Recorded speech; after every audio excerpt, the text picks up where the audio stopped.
Albert sir මේ හදිසියෙම නුවරඑළිය යන්නේ කියලා මට තාම කිව්වේ නෑ. ජයකොඩි ක්වීන්ස් හොටෙල් එකේ ජයකොඩි ක්‍රයිම් සීන් එකක් වෙනවා.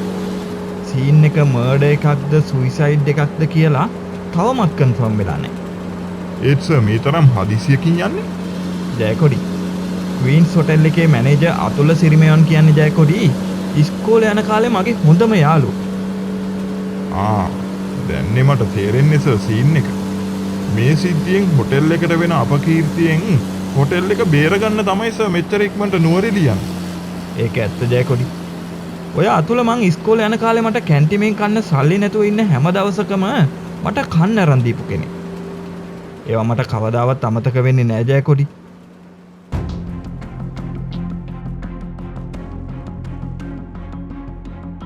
අතුලයා මචං බොඩි එක අයින් කරේ නෑනේ තාම. මම මෙහි OIC ටත් කෝල් එකක් නම් දැම්මා. නෑ ඇල්බර්ට්. මචං ඔන්න දැන් තමයි බං මගේ ඇඟට ලේ ටිකක් කිනුයි. හරි මචං. මාව එක පලයන්කෝ සීන් එක වෙච්ච රූම් එකට. මචං රූම් නම්බර් 302 වල තමයි මේක සිද්ධ වුනේ. ඇල්බර්ට් සර් මම SI ටානියා. හායි ටානියා. කට්ටිය ඇවිත් මෙතන වැඩේ කතල් කරේ එහෙම නෑනේ. මං කියන්නේ මේ අපිට පුංචිම අඩිසලකුණක් වුණත් සෑහෙන වටිනවනේ. නෑ සර්. ඒ ගැන මම මුලින් ඉඳලම සැලකිලිමත් වුණා. මොකද ඉතින් පුංචි හොඩුවාවක් වුණත් අපිට සෑහෙන වටිනවනේ සර්. හරි ටානියා.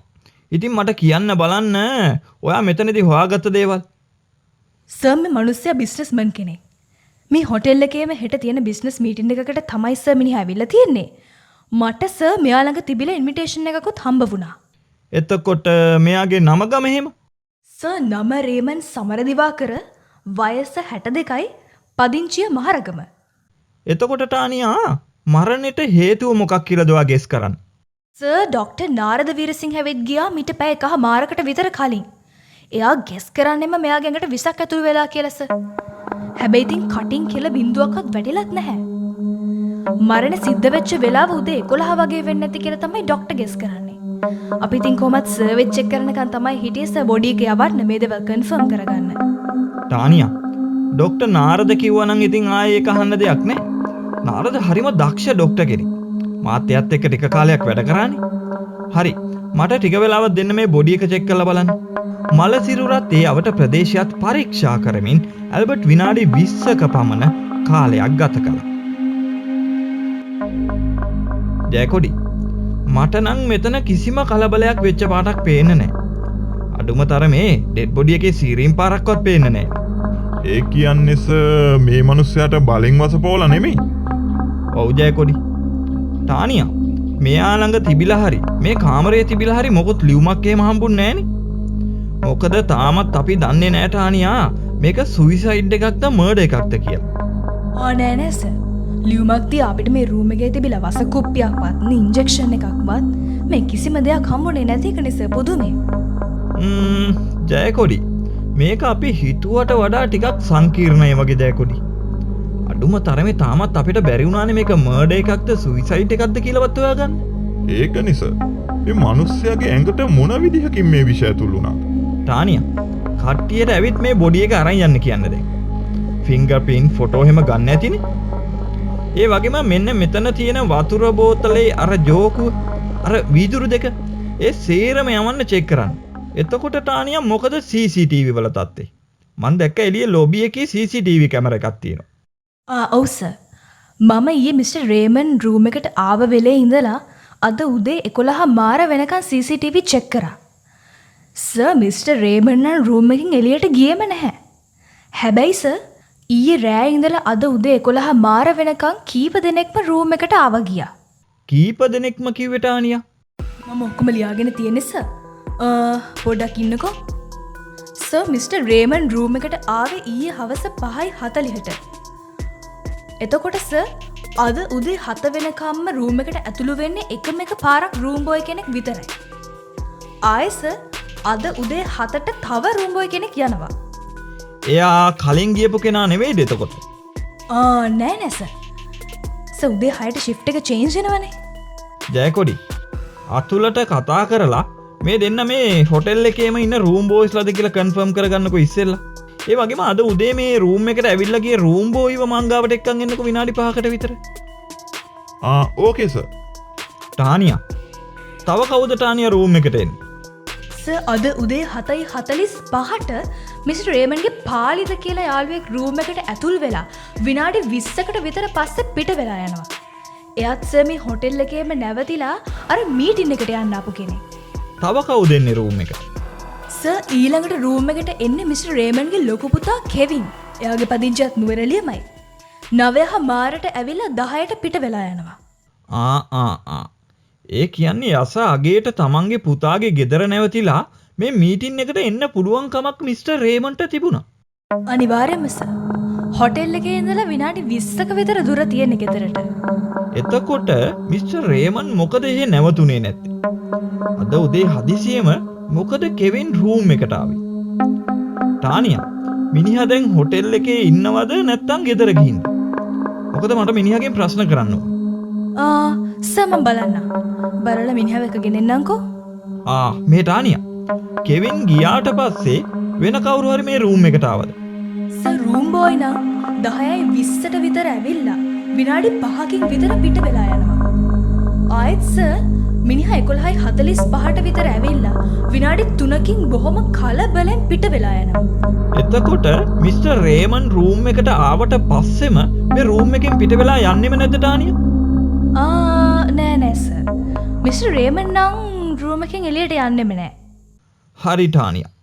එහෙනම් අර පාලිත කියන හාදයවයි අර රූම් බෝයිවයි මිස්ටර් රේමන්ගේ පුතා කෙවින්මයි. අන්න ඒ තුන් දෙනාම මට ප්‍රශ්න කරන්න මෙතෙන්ට එක්කන් එන්නේ. හවස 7 විතර වෙද්දී ඇල්බර්ට් කියපු විදියටම සියලුම සාක්ෂිකාරයෝ හෝටලයට කැඳවලා තිබුණා. මුලින්ම ප්‍රශ්න කිරීම වලට ලක්ුණේ රේමන්ගේ ව්‍යාපාරික මිත්‍රයා පාලිතව. මිස්ටර් පාලිත, මට දැනගන්න පුළුවන්ද ඔයා මිස්ටර් රේමන්ව හම්බෙන්න රූම් එකට ආව හේතුව? ඒකනම් නිකන් පුංචි හමුවීමක් විතරයි මිස්ටර් ඇල්බර්ට්. විශේෂයි කියලා කියන්න තරම් දෙයක් නම් අපි අතර කතා වුණේ නැහැ. නිකන් සුහද කතාබහක් විතරයි. පවුලේ විස්තර, එතකොට බිස්නස් වල විස්තර වගේ. එතකොට ඔය දෙන්න තේ එකක්වත් බිව්වේ නැහැ? අඩුම තරමේ සිගරට් එකක්වත්, වතුර එකක්වත්? නෑ මිස්ටර් ඇල්බර්ට්. මම හිතන්නේ විනාඩි 15කින් 20කින් වගේ මං පිට වෙන්න ඇති. එතකොට මිස්ටර් රේමන්ගේ මොකුත් වෙනසක් එහෙම දැක්කේ නැද්ද ඔයා මිස්ටර් පාලිත? එහෙම කියන්න තරම් වෙනසක් නම් මම දැක්කේ නෑ මිස්ටර් ඇල්බර්ට්. හරි මිස්ටර් පාලිත. මං ඔයාට ආයෙ කතා කරන්නම්. පොඩ්ඩක් රූම් එකට යන්න නැතුව එළියෙන් ඉන්න. ඕකේ මිස්ටර් ඇල්බර්ට්. ඩිටෙක්ටිව් ඇල්බර්ට් පාලිතව රඳවගත්තේ ආයෙ ප්‍රශ්න කරන්නම නෙමෙයි. පාලිත කාමරයෙන් එළියේ ඉන්න අතරතුරේ SI ටානියා ජයකොඩිත් එක්ක පාලිතගේ කාමරය අතුලගේ සහයත් ඇතුව සූක්ෂම විදිහට පරීක්ෂා කරමිනුයි හිටියේ. එහෙනම් ඔයා තමයි මිස්ටර් රේමන්ගේ ලොකු පුතා කෙවින්? ඔව් සර්. තමුන් දන්නවද මැරෙන්න කලින් තමුන්ගේ තාත්තව හම්බ වෙන්න ආපු අන්තිම මිනිසයා තමුන් බව? දන්නව සර්. SI ටානියා මට එන ගමන් ඒ ගැන විස්තර කිව්වා. මට දැනගන්න ඕනි කෙවින් තමුන් හදිසියෙම තමුන්ගේ තාත්තව හම්බ වෙන්න ආවේ කියලා. ඒ වගේම තාත්තා තමන්ගේ පුතාගේ ගෙදර නවතින්නේ නැතුව මේ හොටෙල් එකේ නවතින්න තීරණය කරේයි කියලාත් මට හේතුව දැනගන්න ඕනේ. ඇත්තම කිව්වොත් මං ආවේ තාත්තගෙන් සමාව ගන්න සර්. සමාව ගන්න? අනේ ඔව් සර්. තාත්තගේ කැමැත්තක් නැතුව තමයි මං කසාද බැඳේ. බැඳලා මෙහෙ පදිංචියට ආවා. දැන් අවුරුදු 3කින් තාත්තා මගෙත් එක්ක වචනයක්වත් කතා කරලා නැහැ සර් ඒ හින්දා. ඒ කියන්නේ ඒකට සමාව ගන්නයි තමුන් මේ හොටෙල් රූම් එකට ආවේ. එතකොට තමුන් කොහොමද දන්නේ තාත්තා මේ හොටෙල් එකට ආවා කියලා? තාත්තා අවුරුදු 3කින් තමන් එක්ක කතා කරලත් නැත්තම්? ඒක නම් මට අම්මා තමයි කෝල් කරලා කිව්වේ සර් ඊයේ. මොනවද අම්මා කිව්වේ කෙවි? අම්මා කිව්වා සර් තාත්තා අද හවස ක්වීන්ස් හෝටලේට එනවා. රෑ නම් යන්න එපා. උදේ ගිහිල්ලා හම්බෙලා කතා කරලා සමාව ගන්න කියලා. ඒ මොකද ඒ රෑ යන්න එපා කිව්වේ? ඒක නම් මම දන්නේ නෑ සර්. තමුන් හිතන විදිහට කෙවින් මිස්ටර් රේමන්ට කවුරු හරි වහ දුන්නද නැත්නම් මිනිහම වහ බිව්වද? තාත්තත් එක්ක අවුරුදු ගානකින් කිසිම සම්බන්ධයක් තිබුණේ නැති හින්දා මට ඒක හරියටම කියන්න බෑ සර්. ඕකේ කෙවින්. අපි බලමුකෝ. පොඩි මෑන්. මොකද්ද තමුන්ගේ නම? සර් මම ක්‍රිෂාන්ත සර්. ක්‍රිෂාන්ත. තමුන් තමයි ක්‍රිෂාන්ත. රූම් නම්බර් 302 වල හිටපු මිස්ටර් රේමන් සමරදිවාකරව පණ පිටින් අන්තිමට දැකපු මිනිස්සයත් මැරිලා ඉද්දි මුලින්ම දැකපු මිනිස්සයත්. ඒකත් ටිකක් අමුතුයි වගේ නේද? අනේ එහෙම කියද්දි මට බය හිතෙනවා සර්. බය වෙන්න දෙයක් නැහැ නේ. තමුන් වැරද්දක් කරලා නැත්තම්. හරි. තමුන් මේ රූම් එකට අද උදේ වැඩට ආපු වෙලේ ඉඳන් කීපාරක් ආවා ගියාද? සර් උදේ 7ට බ්‍රෙක්ෆාස්ට් එක අරන් මං ඒ රූම් එකට ආවා. ඒ ඇවිල්ලා එතකොට තිබ්බ පිඟන් කෝප්ප වතුර වීදුරු ඒ ඔක්කොම තමුන් ආපහු අරන් ගියාද? ඔව් සර්. ඒ සේරම අස් කළා තමයි මං උදේ ගෙනාව අලුත්ම පිඟන් වතුර වීදුරු තිබ්බේ. හරි. එතකොට තමුන් ආයි 10යි 20ට විතර රූම් එකට එන්නේ මොකද? අර උදේ තියපු කෑම පිඟන් වතුර වීදුරු ආයි අරන් යන්න මං හිතන්නේ. අනේ ඔව් සර්. සාමාන්‍යයෙන් මං ඊට කලින් එනවා. ඒත් සර් අපේ රූම් බෝයිස්ලා දෙන්නෙක්ම අද ලීව් දාලා.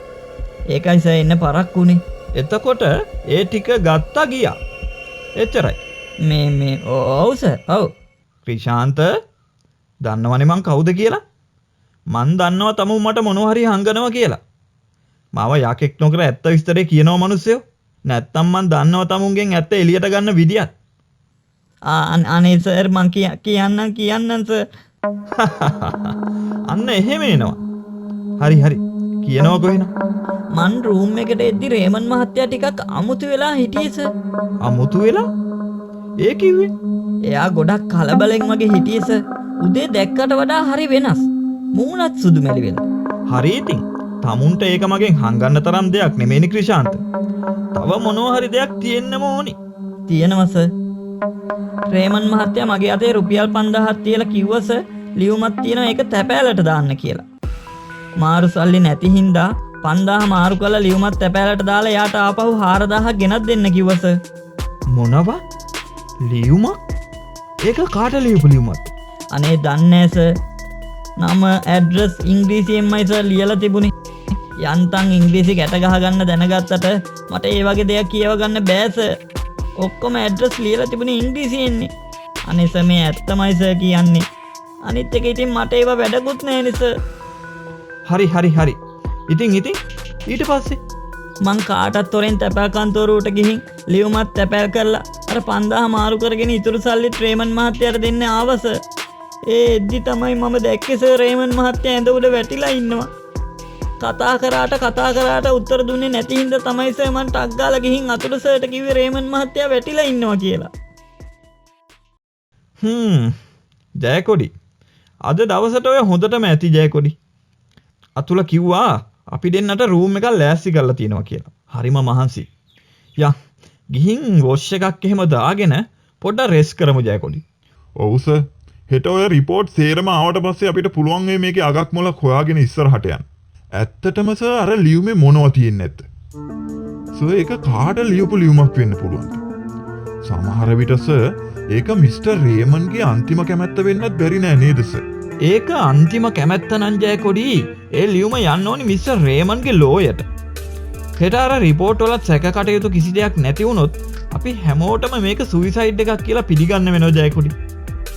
හැබැයි මේක මර්ඩර් එකක් නම් මේ මගේ රහස් පරීක්ෂක ජීවිතේ මට හම්බ වුණු දරුණුම මිනිමරුවන්ගෙන් කෙනෙක් ජයකොඩි.